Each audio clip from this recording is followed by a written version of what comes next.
आप ये समझिए कि ऑयलर ने कॉम्प्लेक्स नंबर्स के प्रोडक्ट, डिवीजन, इवन लॉगरिथम को कितना आसान बना दिया। एक अलग पर्सपेक्टिव से देखने को बोला कि आप ऐसे भी सोच सकते हो। उसी से पोलर फॉर्म का भी एक्सटेंशन भी है, जैसे ट्रिगो से भी आप देख सकते हो, पर मैं कहूंगा ऑयलर से आप हर चीज को बहुत स्ट्रक्चर्ड मैनर में देख पाएंगे। पहले आप प्रोडक्ट और डिवीजन समझिए, फिर हम लॉगरिथम समझेंगे। जैसे मान लो z एक कॉम्प्लेक्स नंबर है x प्लस आइटा y, मतलब ये अब अंडरस्टूड होना चाहिए इस चैप्टर में कि x और y जो होंगे वो रियल नंबर्स हैं, है ना।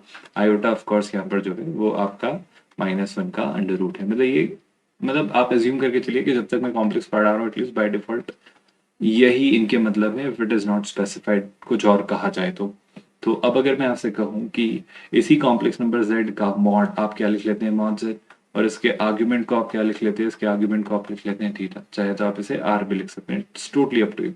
तो पोलर फॉर्म ने क्या सिखाया कि ये जो z है जो कि x प्लस आयोटा y है, इसे आप चाहें तो r cos theta plus iota sine theta भी लिख सकते हैं।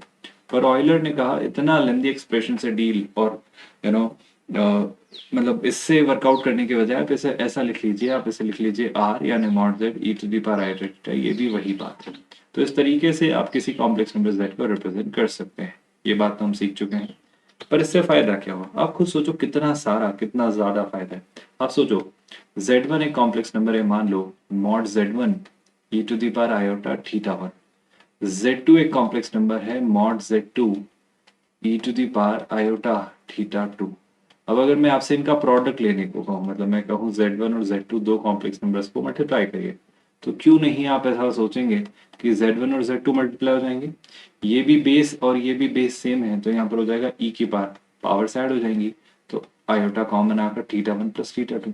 तो डू यू नॉट रियलाइज, ऐसे अगर एन जेड होते तो आपको कुछ नहीं करना है, उन सबके इंडिविजुअल मॉड्स का प्रोडक्ट ले लेना है और उन सबके आर्ग्यूमेंट्स को ऐड कर देना है। क्या ये स्टेटमेंट आपको समझ आ रहा है? देखो, मल्टीप्लिकेशन का एक ज्योमेट्रिकल पर्सपेक्टिव आपको देता हूँ उससे। मान लो आपके पास यहाँ पर दो कॉम्प्लेक्स नंबर्स है ना, एक कॉम्प्लेक्स नंबर ये है और एक कॉम्प्लेक्स नंबर ये है। सुनिएगा गौर से।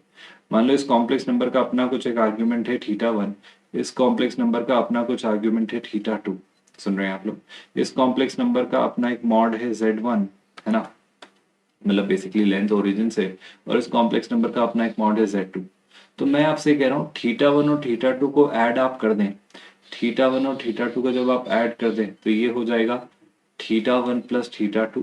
और अगर इस कॉम्प्लेक्स नंबर की यानी इसकी जो ओरिजिन से लेंथ है, अगर ये लेंथ हो जाती है मॉड z1 और z2 का प्रोडक्ट, तो यही जो कॉम्प्लेक्स नंबर है एक्चुअली वो z1 और z2 का प्रोडक्ट है। सोचो क्यों? क्योंकि z1 और z2 के जब आर्ग्यूमेंट्स का सम कर देंगे तो वही z1 इंटू z2 का आर्ग्यूमेंट होगा। आई होप आप सोच पा रहे हो। यही प्रॉपर्टी आपको पढ़ाने की कोशिश की गई थी कि argument of z1 into z2 can be written as argument of z1 plus argument of z2। अगर आपको ये आर्ग्यूमेंट की प्रॉपर्टी याद आ रही है तो उसका एक ज्योमेट्रिकल और एल्जेब्रिक यानी मैथमेटिकल प्रूफ आपके सामने रखा हुआ है। तो आई होप इस तरीके से आप कॉम्प्लेक्स नंबर्स को वर्कआउट कर सकते हैं, है ना। इसी तरीके से ना सिर्फ ये बल्कि डिवीजन में कैसे सोचेंगे, जैसे वही कॉम्प्लेक्स नंबर z1 जो कि लिखा है mod z1 e to the power iota theta 1, और एक कॉम्प्लेक्स नंबर लिखा है z2 जो कि लिखा है mod of z2 e to the power iota theta 2। बताओ, यहाँ पर अगर मैं आपसे पूछूं z1 अपॉन z2 निकालिए तो आप क्या करेंगे? आप बोलेंगे mod z1 upon mod z2 तो कर ही दीजिए, दोनों में ई बेस सेम है, आयोटा कॉमन आ जाएगा, पावर सब्ट्रैक्ट हो जाएंगी, तो थीटा 1 माइनस थीटा 2।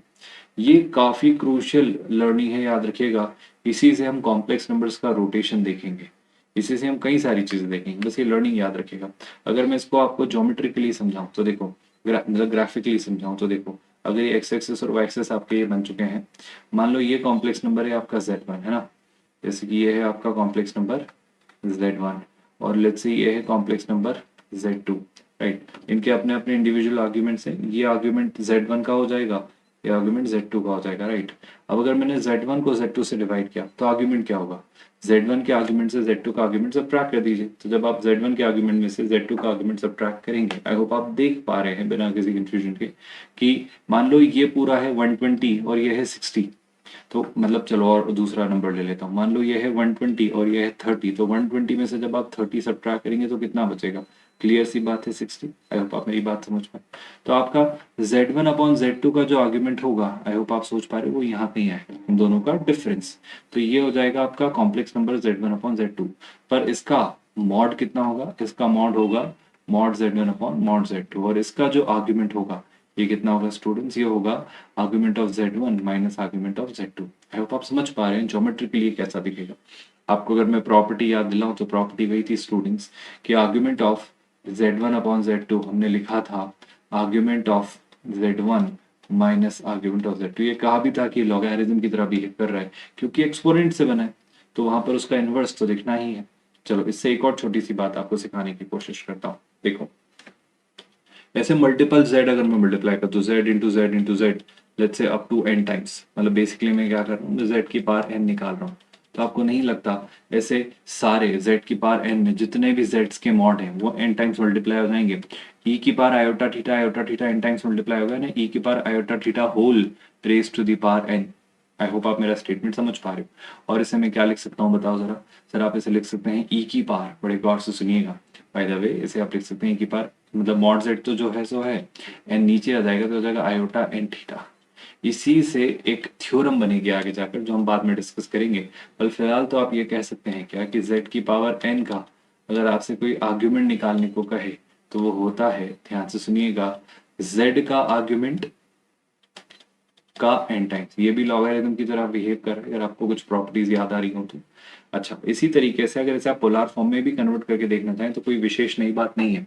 जैसे मान लो z1 था आपका लेट्स से r1 है ना, cos theta 1 plus iota sine theta 1, सुनिएगा गौर से है ना, और z2 जो कॉम्प्लेक्स नंबर है वो है let's say r2 cos theta 2 plus iota sine theta 2। तो आप क्या करेंगे, मेरा कहना है अगर आपसे कोई कहे z1 और z2 का प्रोडक्ट लीजिए तो पहले तो इनके मॉड्स का प्रोडक्ट ले लीजिए, और जब आप ये अंदर करेंगे तो सिंपल सी आइडेंटिटी लगेगी। जैसे आप डायरेक्टली लिख सकते हैं cos, याद करिए दोनों के आर्ग्यूमेंट्स का सम हो जाना है रियल पार्ट में, और इमेजिनरी पार्ट में भी साइन में दोनों के आर्ग्यूमेंट्स का सम हो जाना है। आप करके देख लीजिएगा ये आएगा, और यही तो वो लिखा है argument of z1 plus z2। इसी तरीके से सोचो अगर आप z1 अपॉन z2 निकालते तो भी वही काम होता, R1 अपॉन R2 तो आता दोनों के मॉड्स का डिवीजन, लेकिन यहाँ जो आता वो होता cos theta 1 minus theta 2 plus iota sine theta 1 minus theta 2। I hope you are getting my statement very clearly.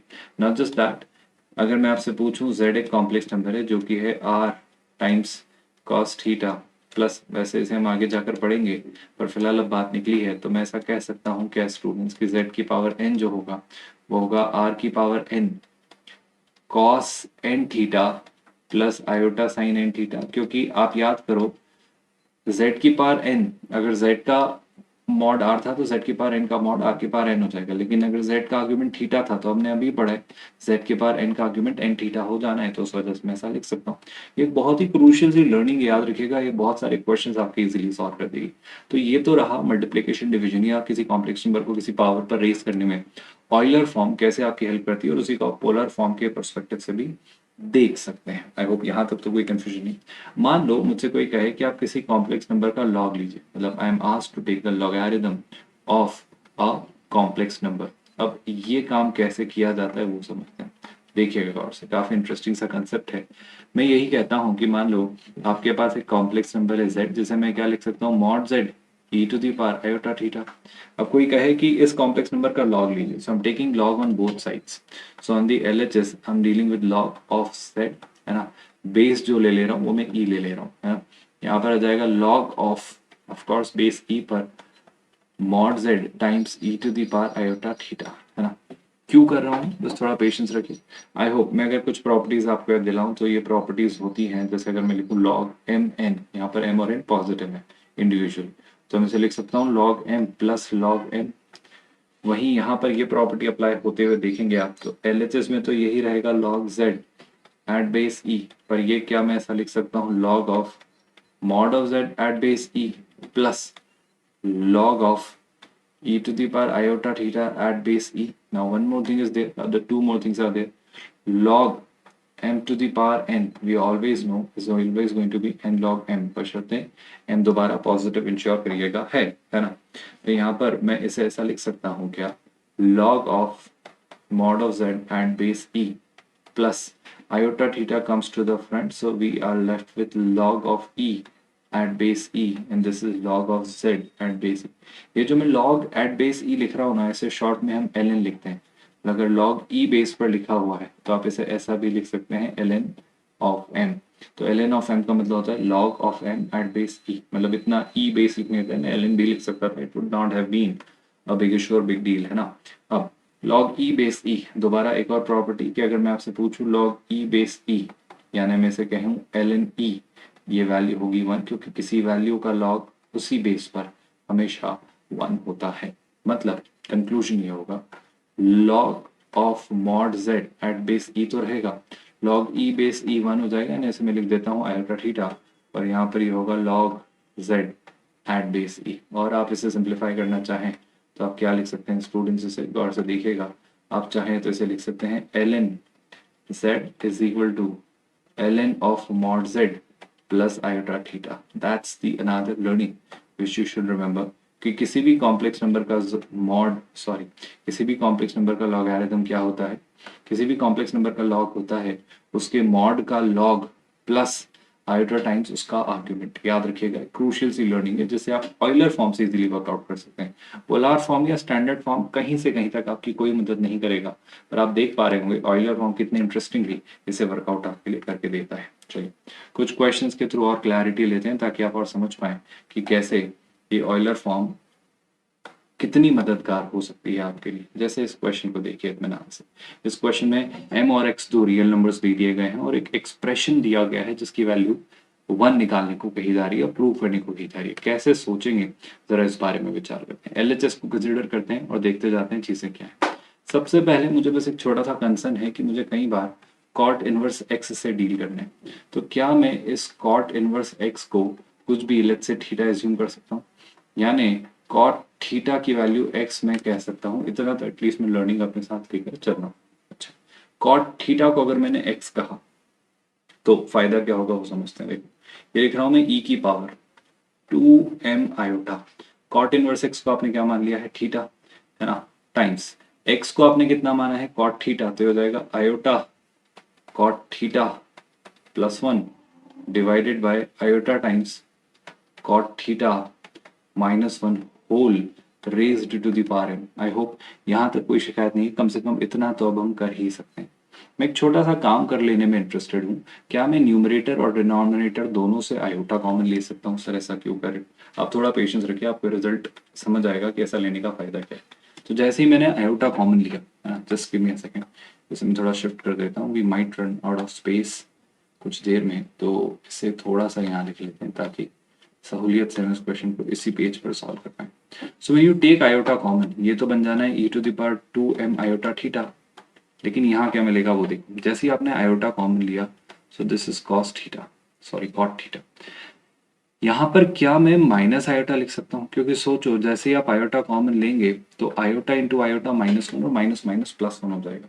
Same अगर मैं आयोटा डिनोमिनेटर से कॉमन लेता हूँ, so this will be cot theta plus iota. आप इत्मीनान के साथ तसल्ली के साथ इसे देख लीजिए, हमने कोई गलती तो नहीं की। जब आप ऐसा करेंगे तो क्या मैं यही हाथों हाथ इस आयोटा से इस आयोटा को कैंसिल कर सकता हूँ। तो ये जो ओवरऑल एक्सप्रेशन है ऐसा कुछ हमारे लिए बनकर आ रहा है। करने का फायदा क्या हुआ, बस थोड़ा सा इत्मीनान के साथ देखिए, अगली स्टेप में आपको दिख जाएगा कि इससे फायदा क्या हुआ। देखो कॉट थीटा को मैं लिख रहा हूँ cos theta upon sine theta, इसे भी लिख रहा हूँ cos theta upon sine theta. तो क्या बनेगा expression, e to the power 2m iota theta multiplied by cos theta minus iota sine theta divided by cos theta plus iota sine theta. I hope अब आप समझ पा रहे हैं कि मैं क्यों ऐसा कर रहा था, और कल को आपको भी अगर नीड लगती है तो आयोटा कॉमन लेकर आप अपने इसे डिजायर्ड पोलार फॉर्म और पोलार फॉर्म से डिजायर्ड ऑयलर फॉर्म में कैसे इसे कन्वर्ट करेंगे। I think now this has become one of the easiest questions you might ever face. इधर लिखा है e to the power 2 m iota theta. अच्छा बाय द वे इसकी पावर भी m थी, मैं लिखना भूल गया, या पावर m है।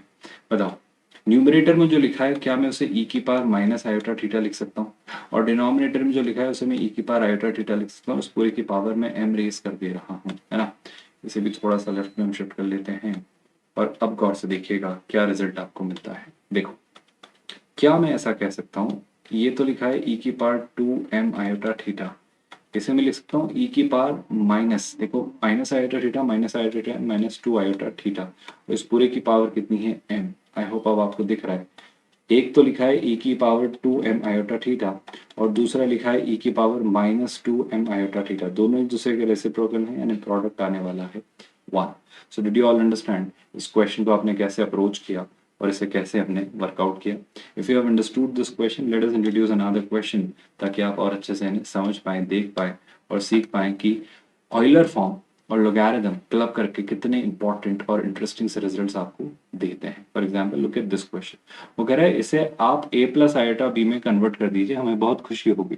तो ठीक है, मैं मान लेता हूँ कि a प्लस आयोटा बी में मैंने इसे कन्वर्ट कर दिया है। मतलब मैं जो कह रहा हूँ वो सुनिएगा, मैं ऐसा कह रहा हूँ आपसे कि मान लो हमने लिखा, ये जो लिखा हुआ है, क्या लिखा हुआ है भाई, 1 plus iota whole raise to the power minus iota, इसे मैंने मान लिया कि ये है a plus iota B. I hope ऐसा माना जा सकता है। अब क्या करना मैं चाह रहा हूँ, देखो पावर में माइनस आयोटा है, can I get rid of this minus iota from the new, मतलब जो पावर में है इंडेक्स में, by taking logarithm on both sides, शायद कुछ वर्कआउट हो पाए। तो ठीक है, एक काम करते हैं, लॉग लेते हैं। तो अगर if I take log on both sides तो ये हो जाएगा लॉग ऑफ कितना, 1 plus iota whole raised to the power minus iota, and on the RHS I'm taking log of कितना, a plus iota b. I hope you are comfortable with whatever I have written so far. अब मैं इस expression को थोड़ा simplify करता चलूंगा, है ना। log a plus iota b से हम बाद में बात करेंगे, हम इस एक्सप्रेशन को लिखेंगे। मतलब अगर मैं और सिंप्लीफाई करूं तो मैं log a plus iota b को आपके लिए इस तरफ लिख देता हूँ और ये इक्वेट कर देता हूँ। तो मैं ये जो RHS में लिखा हुआ एक्सप्रेशन है इसे अब सिंप्लीफाई करता हूँ, चलो, है ना। तो जो RHS में लिखा हुआ एक्सप्रेशन है स्टूडेंट्स, क्या वो ऐसे लिखा जा सकता है, minus iota times log of 1 plus iota. अगर ये बात समझ आई है तो आगे बढ़ते हैं। एक बात बताओ, मैं चाह रहा हूं कि 1 प्लस आयोटा को किसी तरीके से मैं अपने पोलार फॉर्म में कन्वर्ट कर लूं। क्या आपको समझ आ रहा है पोलार फॉर्म में कन्वर्ट करने के लिए मुझे क्या चाहिए होगा? बड़ी सिंपल सी बात है जनाब, पोलार फॉर्म के लिए आपको इसका मॉड और इसका आर्ग्यूमेंट चाहिए। तो दो तरीके, या तो ऐसे सोचो या फिर थोड़ा कॉमन सेंस से सोचो। मैं दोनों तरीके आपको दे, पहले मैं कॉमन सेंस बता रहा हूँ, अगर वो स्ट्राइक ना करे तो आप अपने स्टैंडर्ड मेथड से भी पोलार फॉर्म में कन्वर्ट कर सकते हैं। कॉमन सेंस क्या कह रहे हैं, मेरी ऐसी फीलिंग है कि अगर मैं √2 से मल्टीप्लाई और डिवाइड करूँ, मतलब माइनस आयोटा को तो बाहर रहने देता हूँ, लॉग ऑफ, अगर मैं इसे √2 से मल्टीप्लाई करूँ तो √2 बाहर है, और डिवाइड करूंगा तो हो जाएगा 1/√2 प्लस आयोटा बाय √2, तो हो जाएगा आयोटा बाय √2। आई होप इस तरीके से रिजल्ट मेरे सामने होगा। क्यों किया ऐसा, रीजन बस इतना सा है स्टूडेंट, माइनस आयोटा को यहीं रखा, ये हो जाता है लॉग। अगर आप अभी भी नहीं देख पा रहे हैं तो ये है √2, और अगर आप इसे देख पाए तो अंदर लिखा है कॉस 45 यानी π/4 प्लस आयोटा साइन 45। तो ये कॉमन सेंस पर बेस्ड अप्रोच है जो आप अप्लाई कर सकते हैं। तो इससे मुझे उस कॉम्प्लेक्स नंबर का मॉड और इसका आर्ग्यूमेंट दोनों मिल गए। अगर ये नहीं क्लिक कर रहा है तो 1 प्लस आयोटा को कैसे कन्वर्ट करेंगे ये मैं आपको समझाने की कोशिश कर देता हूँ एक स्टैंडर्ड मेथड के थ्रू भी। जैसे मान लो कॉम्प्लेक्स नंबर z मैंने एक मान लिया 1 प्लस आयोटा, मुझे इसका मॉड बताओ कितना होगा। सर मॉड निकालना तो आसान है, √1 का स्क्वायर 1 प्लस 1 का स्क्वायर 1 यानी √2। आई होप आप देख पा रहे होंगे √2 यहाँ भी हमें मिला था। इसका आर्ग्यूमेंट कैसे निकालेगा, आर्ग्यूमेंट के लिए आपको इसे प्लॉट करना पड़ेगा। तो मेरे ख्याल से फर्स्ट क्वाड्रेंट में आएगा जो कि होगा 1,1। 1,1 का अगर आप थीटा निकालें तो ये लेंथ भी 1 है और ये लेंथ भी 1 है, तो tan थीटा हो जाने वाला है 1/1 और 1/1 होता है 1, यानी थीटा हो जाने वाला है क्लियरली π/4। बस यही बात यहाँ पर लिख दी है मैंने, कुछ और तो किया नहीं। आप चाहें तो पोलर फॉर्म के बजाय डायरेक्टली यहाँ ऑयलर फॉर्म लिख लेते तो आपकी एक स्टेप बच जाती। आई होप आप सुन रहे हैं। तो माइनस आयोटा लॉग ऑफ √2, क्या मैं इसे e की पावर आयोटा π/4 लिख सकता हूँ? आई होप आप समझ पा रहे हैं क्यों ऐसा किया गया। Now when you proceed further, minus iota को यहीं रखा, लॉग को जब स्प्लिट किया तो जाने वाला है log of √2 plus log of e to the power iota π/4। I hope आपको समझ आ रहा है कि यहाँ पर ये जो बेस है वो हमने बेस लिया था e, मतलब जो लॉग मैंने लिया है उसका बेस है e। आई होप मैंने लिखा नहीं है, जो लिखा नहीं होता है तो बेस 10 माना जाता है। तो जब आपको बेस e लेना है तो या तो ln लिखिए या लॉग पर बेस e स्पेसिफिकली एक्सप्लिसिटली लिखिए। तो हो जाता है minus iota times log base e को मैं ln लिख लूँ आपको चलेगा, तो ये हो जाना है ln √2 प्लस आयोटा π/4 आगे आ जाएगा तो ये रहा आयोटा π/4 और लॉग e बेस e हो जाना है 1। अगर मैं आयोटा को अंदर मल्टीप्लाई कर दूं तो iota into iota -1 minus minus plus तो हो जाना है π/4 minus iota times L in root to, और एल एच एस में आपके पास चल रहा था ए प्लस आयोटा बी। क्या आपको ये फीलिंग नहीं आ रही कि आपका ए जो होगा वो पाई बाय 4 होगा और बी जो होगा वो minus L in times under root to होगा? यानी मैं इस कॉम्प्लेक्स नंबर को, जो मुझे थोड़ा सा अजीब फॉर्म में दिया गया था, अपनी ए प्लस आयोटा बी फॉर्म में कन्वर्ट कर पा रहा हूँ, अगर कॉमन सेंस से आप देखें तो। Do you all agree with this कि हमने क्या किया है? अगर ये क्वेश्चन आपको समझ आए तो एक और क्वेश्चन करते हैं, ताकि अब आप बहुत कंसोलिडेटेड मैनर में इस स्टेटमेंट को याद रख पाएं कि आपको इन क्वेश्चंस को कैसे करना होता है। जैसे look at this question, another very interesting question, very beautiful question. It will give you more clarity कि कैसे ये चीज हो रही है और कैसे आपको इन पर काम करना है। Sine log, the sine of log of iota to the power iota at base e दिया गया है, राइट? और मुझे क्या सोच लेना है, मुझे कुछ चीजें वर्कआउट कर लेनी है इस तरीके से, है ना? अच्छा, आई एम रियली सॉरी, मैं लास्ट क्वेश्चन में कुछ तो गलती कर गया, जो मुझे अब रियलाइज हो रहा है कि actually actually I am really sorry, है ना? अभी फर्स्ट, ये नेक्स्ट क्वेश्चन को हम बाद में डिस्कस करेंगे। थोड़ा सा मैं गलती कर गया student, I am really sorry. ये आंसर नहीं है। ये क्यों आंसर नहीं है वो समझते हैं। ये एक्चुअली ए प्लस आइटा भी था ही नहीं, ये तो भाई log of A plus iota भी था, तो इसे ऐसे ही रखते हैं। मतलब ये actually log of A plus iota भी था। बहुत बढ़िया। तो क्या हुआ सर? कुछ नहीं हुआ, बस ये समझिए, आप जब एंटी लॉग लेते हैं, अब एक लॉग की प्रॉपर्टी में वापस इंट्रोड्यूस कर रहा हूँ कि अगर कोई कहे log, you know, n at base a n के इक्वल है, तो एंटी लॉग ये कहता है that a should be raised to this power n so that it can result into n। मतलब ये a की पावर अगर n में लिखूं तो वो m होता है। यानी यहाँ पर जो बेस है आपका वो e है, जो हमने बेस लिया है। आई hope you must have remembered, natural base 10 ना लेकर लॉग का बेस e लिया है। तो मैं a प्लस आयोटा b को क्या लिखूंगा स्टूडेंट्स? में a प्लस आयोटा b को लिखूंगा e की power pi by 4 minus iota ln of under root two. Do you all agree with this? इसे और सिंप्लीफाई किया जाए तो e की power pi by 4 times e की power minus iota ln root two. क्या इतना आपको समझ आया? अब थोड़ी देर के लिए ध्यान से देखिएगा, क्वेश्चन आपका खत्म होने को है। आप याद करिए, आप कॉम्प्लेक्स नंबर z को कैसे लिखते हैं? आप लिखते हैं मॉड z e की पावर आयोटा थीटा। अब आप कंपेयर करें तो ये उस कॉम्प्लेक्स नंबर का क्या है स्टूडेंट्स? मॉड। और ये है e की पावर आयोटा, और ये जो minus L in root to है ये उसका थीटा है। तो क्या लिख सकता हूँ सोचो? ऑयलर से पोलार में लिख रहा हूँ ताकि a प्लस आयोटा भी फाइनली लिख पाऊँ। तो आप इसे लिखते हैं मॉड z यानी e की power pi by 4 times cos theta. अब थीटा क्या है? थीटा है minus of L N of root two plus iota sine theta. Sine theta में भी आएगा minus of L N of root two. I hope आप मेरी बातें समझ पाए। If you wish to simplify it further ताकि आप फाइनल कंक्लूजन दे पाए, तो जो फाइनल कंक्लूजन होगा वो ये होगा स्टूडेंट्स, ई की पावर पाई बाय 4 को अंदर मल्टीप्लाई किया तो कॉस, इवन फंक्शन है तो ये as it is L in root two हो जाना है। माइनस साइन यहाँ से बाहर आ जाएगा क्योंकि साइन ऑड फंक्शन है, तो आयोटा, है ना? ई की पावर पाई बाय 4 यहाँ भी ले लेता हूँ, ई की power pi by 4 sine of L N of root two. तो ये आपका a प्लस आयोटा भी आया है। और अब अगर आप कंपेयर करें, आई एम रियली सॉरी मैंने गलत बता दिया था इंटीलॉग दिए बिना, तो ये जो पूरा लिखा हुआ है ये आपका a है, और ये जो पूरा लिखा हुआ है विद नेगेटिव साइन, है ना, विद नेगेटिव साइन, ये आपका पूरा b है। So this was the your question. अब अगर समझे, मतलब मुझे पता नहीं क्यों ये देखकर वो रियलाइज हुआ कि मुझे एंटी लॉग भी लेना चाहिए ना। लुक एट दिस क्वेश्चन, वो कह रहा है sine log iota to the power iota at base 1 मुझसे पूछा जा रहा है। बिल्कुल सही बात है, ये पूछा जा रहा है, तो इसे कैसे सोचेंगे जरा इस बारे में विचार कर लेते हैं। बिल्कुल इस बारे में विचार किया जा सकता है, तो इस बारे में विचार करेंगे और सोचेंगे कि एग्जैक्टली हमें क्या करना है इस क्वेश्चन में। देखो, सिंपल सी बातें, मुश्किल बातें नहीं हैं, और चीज़ें कहीं से कहीं तक कंफ्यूजिंग नहीं है। अगर आप बस ये समझ पाएं कि लॉग लेने से क्यों चीज़ें सिंप्लीफाई हो जाती हैं। मैं लॉग लेने से पहले एक छोटा सा काम यहाँ कर लेना चाह रहा हूँ कि एक बार बस मैं टैली कर लेता हूँ, क्योंकि जो गलती हमने की है उससे कहीं और कुछ और इम्पैक्ट या इंप्रेशन या गलती तो नहीं हो रही। बस एक बार टैली कर लेते हैं स्टूडेंट्स, है ना? तो ये आया था log root two plus e to the power iota pi by 4, ये आ जाता है minus iota log root two. बस मैं टैली कर ले रहा हूँ, आप मुझे एक सेकंड दीजिए ताकि मैं आपको कुछ गलत ना बताऊँ। इस अश्योरेंस के साथ मैं आपसे चीज़ें डिस्कस करूँ। सो ई की power pi by 4 minus iota L in root two e to the power by 4 e to the power iota L in root two. हाँ बिल्कुल सही बात है। तो ई की पावर माइनस आयोटा लिख सकते थे, एल इन रूट टू अलग से लिखा जा सकता था। बिल्कुल इसे और सिंप्लीफाई आप कर सकते थे। देखो, अगर ऑप्शन में ये दिया है जो मैंने आंसर लेकर आया हूँ, ये डेफिनेटली एक आंसर है, परफेक्टली एक्सेप्टेबल ये आंसर है, इसमें कोई बुराई नहीं है, मतलब ये एक अंडरस्टैंडेबल आंसर है, ये बिल्कुल सही आंसर है। पर इसके अलावा कोई और आंसर भी आ सकता है क्या? बिल्कुल आ सकता है। मान लो मैं यहाँ माइनस नहीं लगाना चाहता हूँ, तो माइनस हटाने का तरीका क्या है, देखो, मतलब इसमें कोई बुराई नहीं, ये एक आंसर है, पहली चीज है ना।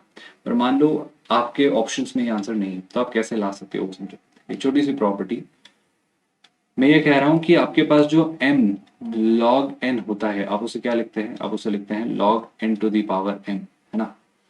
तो अगर लिखा है माइनस लॉग n, तो इसे भी तो लिख सकता हूं मैं log n की पावर -1 यानी log 1/n।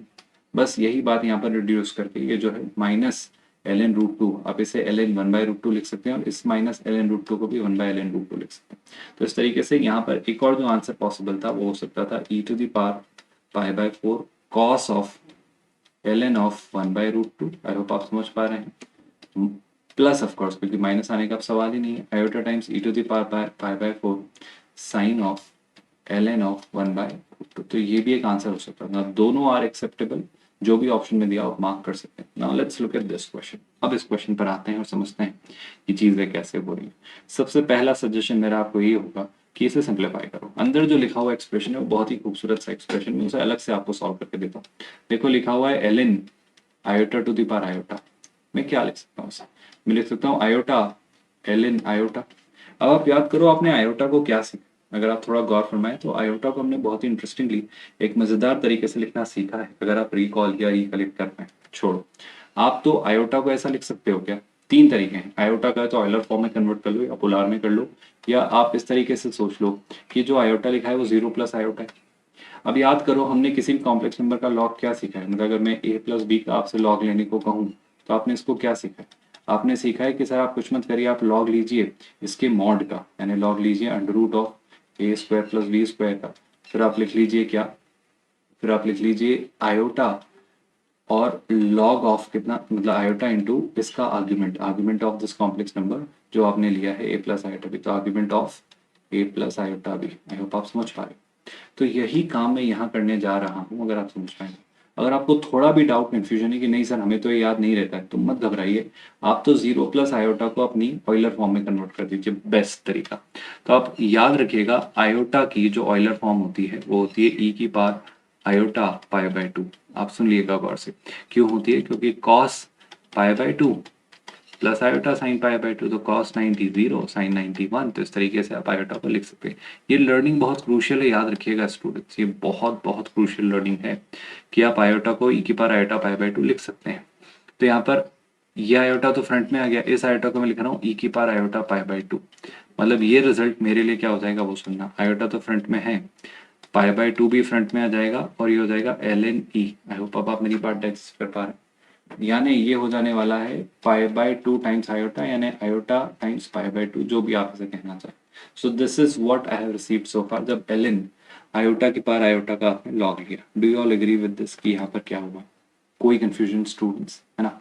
यहाँ तक तो आई होप कोई डाउट की गुंजाइश नहीं है किसी भी स्टूडेंट को। अब क्या हुआ सर, अब वो समझ लेते हैं। देखो मुझसे ये कहा जा रहा है कि आपको cos log iota to the power iota निकालना है। आई एम रियली सॉरी, यहाँ पर e to the power iota π/2 होगा, तो ये एक और आयोटा आएगा, है ना। मैंने एक छोटी सी गलती कर दी, देखो इधर, मतलब गलती नहीं है, बस आयोटा लिखना भूल गया, उस वजह से एक रिजल्ट आपका जो डिजायर्ड था वो नहीं आया। देखो मतलब आयोटा को क्या लिख सकते हो आप, e की पावर आयोटा π/2, है ना। तो इस आयोटा को तो मैंने फ्रंट में ले आया, और इस आयोटा को मैं लिख रहा हूँ e की पावर आयोटा π/2। तो ये होगा iota times π/2 times ln e, है ना। ये होगा, मतलब मैं बस वो ये पार्ट मिस कर गया। तो आयोटा इंटू आयोटा -1, तो ये हो जाएगा -π/2, और ln e तो 1 होता है। तो ये बात आप समझ पा रहे हो? यानी मैं ये कहना चाह रहा हूँ कि जो साइन के अंदर लिखा हुआ है ln of iota to the power iota, तो ln of iota to the power iota is nothing but -π/2। Can you imagine, एक इमेजिनरी नंबर को इमेजिनरी पावर पर रेस किया और उसका लॉगरिथम लिया, और वो एक रियल नंबर आ रहा है -π/2। Can you believe that? Now that's very interesting. तो ये आ जाता है sine -π/2। Do you all agree with this? Sine minus, मतलब पूछा जाता मान लो इन केस, तो साइन -π/2 कितना आ जाता है? अगर पूछा जाता तो मैं कहता इसकी वैल्यू होती बेसिकली साइन 90 का नेगेटिव यानी -1। हालांकि मुझसे पूछा गया है cos of log of iota to the power iota at base e, which can be written as cos of minus pi by 2. So cos एक इवन फंक्शन है, it can be treated as cos pi by 2 और cos 90 होता है 0. तो आपके इस question का answer होगा 0. इतना सिंपल, इतना इंटरेस्टिंग और इतना बेहतरीन सा ये क्वेश्चन है जिसे आप ऐसे डायरेक्टली सोच सकते हैं बिना मेहनत किए. आई hope you must have understood क्या ये क्वेश्चन है, कैसे सोचना है, कैसे इसे वर्कआउट करना है.